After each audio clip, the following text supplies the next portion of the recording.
आज हम क्रोशे के डिज़ाइन में सीक्वेंस यूज़ करेंगे। पर्ल्स या मोती बीड्स के अलावा हमें डिफरेंट चीज़ भी ट्राई करना चाहिए।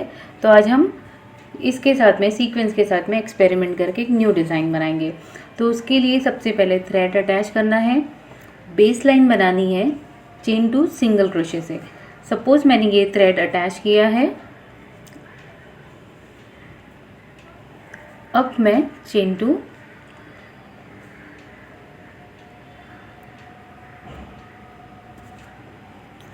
सिंगल क्रोशे इस तरह से मैं बेस लाइन बनाते जा रही हूँ।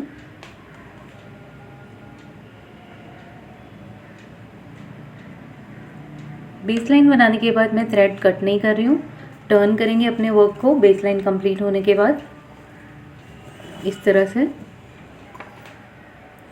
स्टार्टिंग में हमें चेन 3 बनाना है, 1 2 3। चेन 3 बनाने के बाद हमें डबल क्रोशे बनाना है। ये मॉडिफाइड डबल क्रोशे है। ये स्पेस में फर्स्ट स्पेस में हम जाएंगे। मॉडिफाइड डबल क्रोशे में 1 लूप में से रैप करके निकालते हैं इस तरह से। अब चेन 1 बनाना है और एक सीक्वेंस को हमें स्लिप करना है इस तरह से। ये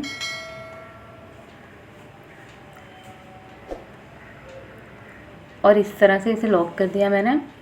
अब ये जो स्पेस है मैं डबल क्रोशे के अराउंड में ऐसे जाऊंगी और 1 सिंगल क्रोशे बनाकर इसे अटैच कर दूंगी। तो ये सारी सीक्वेंस फ्रंट साइड में आते रहेगी। अब chain 1 double crochet in next space,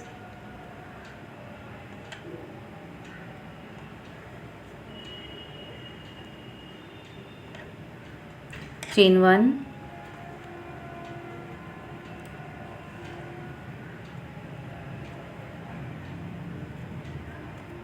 1 sequence को स्लिप किया, लॉक किया इसे। अब इसके पीछे जाकर हमें इस तरह से सिंगल क्रोशे बनाना है। चेन 1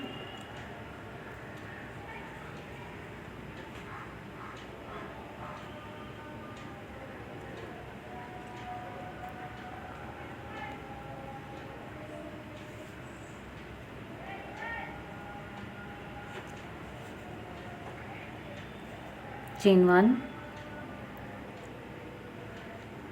सीक्वेंस को अटैच किया, पोज बैक सिंगल क्रोशे।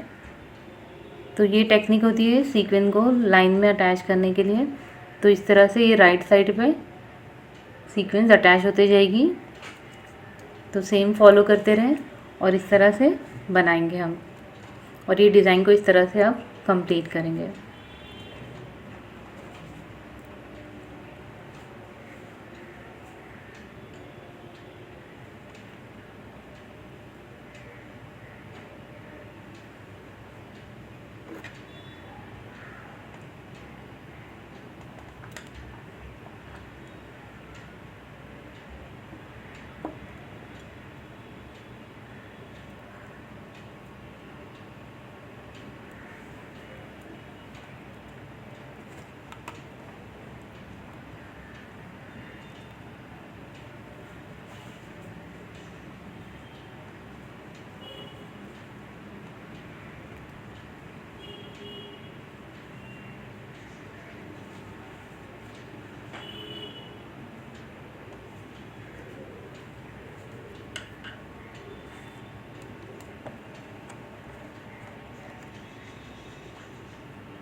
अब देख सकते हैं कि किस तरह से सीक्वेंस मैंने अटैच किए।